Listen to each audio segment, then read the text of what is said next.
That was Lost for Words by the New Limits. I'm Dakota Antelman, and this is our brand new podcast, 3 Pounds of Pure Culture. I love music, and on this podcast, I'll take you in depth every 2 weeks to local and hyper-local music that gets its life in the smallest of venues from here to Boston.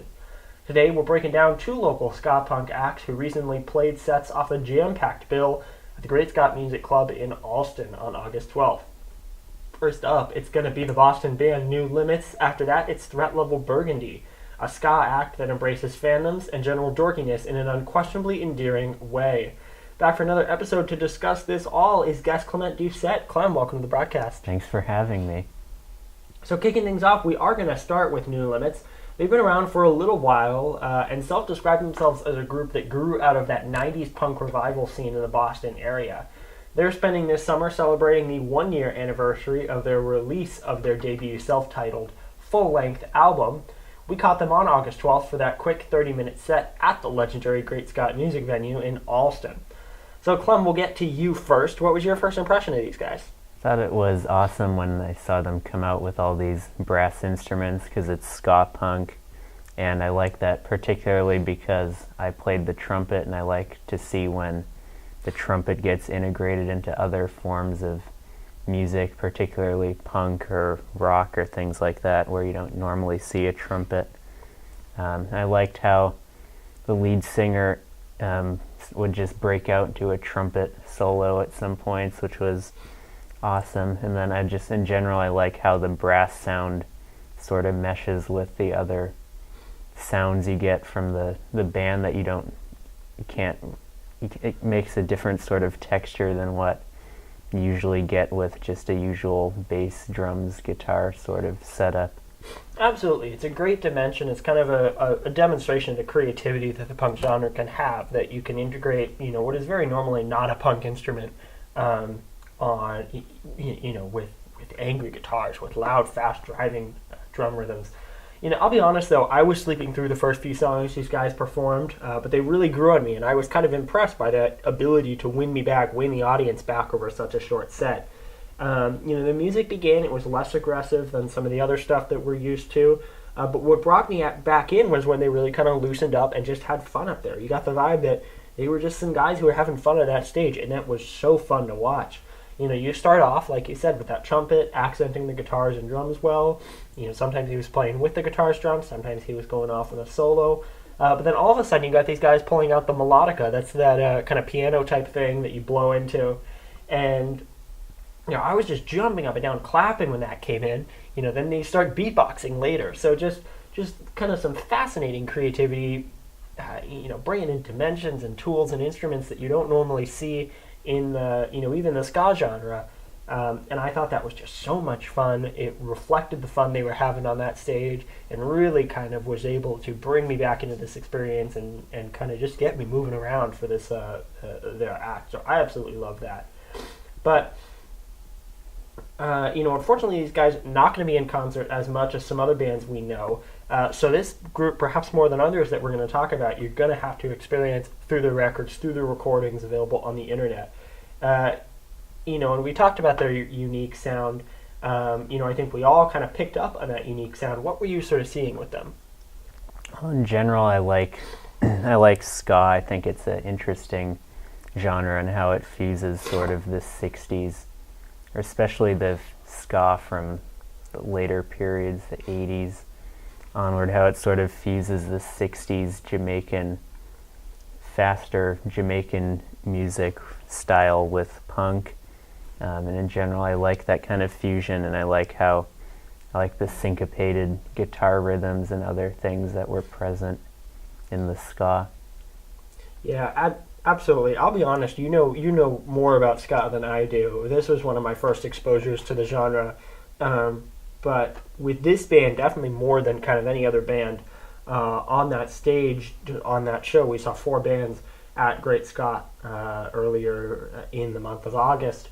But perhaps more than any other band that we saw, we saw a really heavy reggae influence that I think was very interesting, and they would kind of dip in and out of it. They would go to more traditional punk feel, but then they would, you'd kind of listen, you'd hear a reggae feel.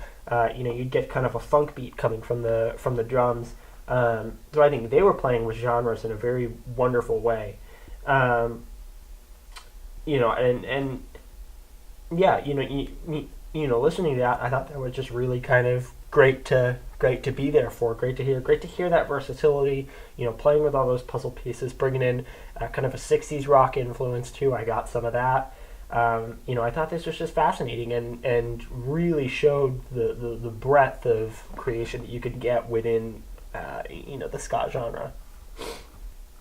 And so wrapping things up here, as we talked about, this is a band that you're probably going to have to experience over the internet, perhaps more than some other bands. We got a good sampling of their songs. Take your pick. What do you think would be your favorite of them? I would just check out the 2015 EP in general. In general, their songs have high energy trumpet ska sound that I think you would like, and you can get a full range of their style by checking out their EP. Definitely, I'll agree with you. I think that was a really good recording. I got a chance to listen to the EP. I got a chance to listen to their album. I really like the EP. Their album's great, but I think the EP is an interesting kind of sampling of what they have to offer. In that vein, I really like Pressure Up, which is going to be the title track of that EP. We saw it live, and that's something that this band has had a lot of time to perfect. It's not kind of the fastest for them, and it's definitely not the hardest punk that they have in their tool belt. But I think it really showcases that reggae feel that Clement and I, you and I were both talking about earlier. So I think that's a really good demonstration of the reggae, the funky drum beat I was saying. I really like that. Moving on now, though, we're going to wrap up our discussion of these guys in a second. But first, we would like to give our listeners a feel of what we've been talking about. We're going to take the chance now to play Pressure Up. Of course, it's by New Limits off the EP of the same name. Take a listen.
All right, pivoting now to our second band. It's going to be Level Burgundy. They're another Boston band that's been touring for a little while now. They dropped an album in 2013 and then recently followed that up with a release last year entitled The Longest Day. While the rest of us punk fans were listening to Blink complain about their parents, Burgundy was writing songs, as they described in their Bandcamp page, about cartoons, zombie, friends, and family. So just such a good band. I absolutely loved them. Clement, what was your first impression of these guys? Oh, they come out and I see that the guy has like a Zelda shirt on, and they all have like nerdy shirts, which I thought was really cool. How they're just out there and they're making this music with these sort of cool, nerdy lyrics. Again, they brought out the brass instruments. I think they had a trombone, which I thought was interesting, particularly because you don't see trombone too often in punk or in ska. I just loved how they were out there and they had all these nerdy lyrics. Their stage presence was amazing, and how they just brought high energy into the venue and really got everyone going.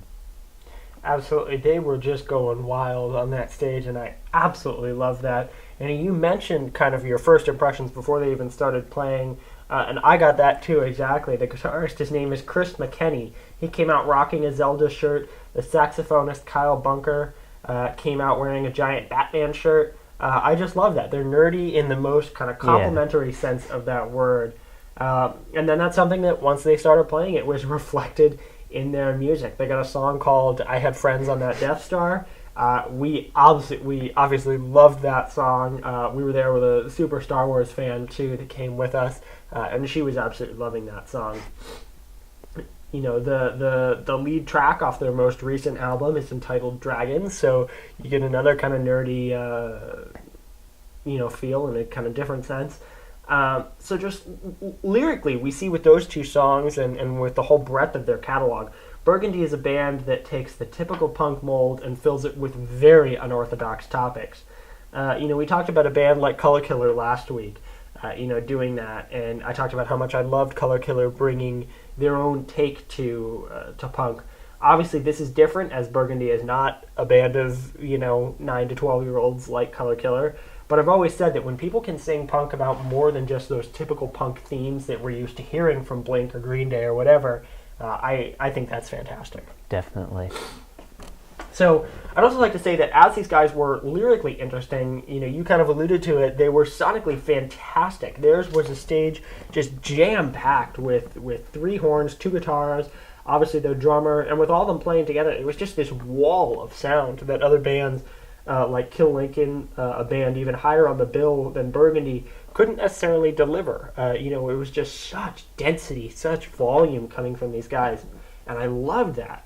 They're not just slapping a horn over a punk beat, as some ska bands, including, admittedly New Limits do. They were weaving it in. They were building around those horns. They were putting those trombones, along the foundation of their songs, and I was just absolutely loving that. Absolutely. So we're going to wrap up Burgundy now. Take the opportunity now, Clem. What would be your favorite song from these guys? I checked them out online again, and I definitely like the song One Up, because it includes a lot of gaming references, which I thought was fun, and you don't see that too often. It's definitely something, I'd listen to while playing a game, maybe TF2. Anyone out there? I don't know. Skyrim. Certainly not a gamer here, but I respect that. For me, it's gotta be I Had Friends on That Death Star. It just perfectly encapsulates what I thought this band did so well. It's a loud, just thrashy song. It's got those big blaring horns. The trombones were going wild. Saxophone was going wild. I think lyrically, it's playful, something you can pick up from the title. And it's just unironically enthusiastic about a topic that the rest of society may deem nerdy or weird. So a huge shout out absolutely to that song. We're going to take the chance now to actually give you a taste of Level Burgundy, and you're going to hear that exact song that I've been raving so much about. Here's I Had Friends on That Death Star. Take a listen.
Big shout out to New Limits, to Level Burgundy, and to Great Scott for hosting a fantastic night of ska punk that introduced us to both of these bands earlier this month.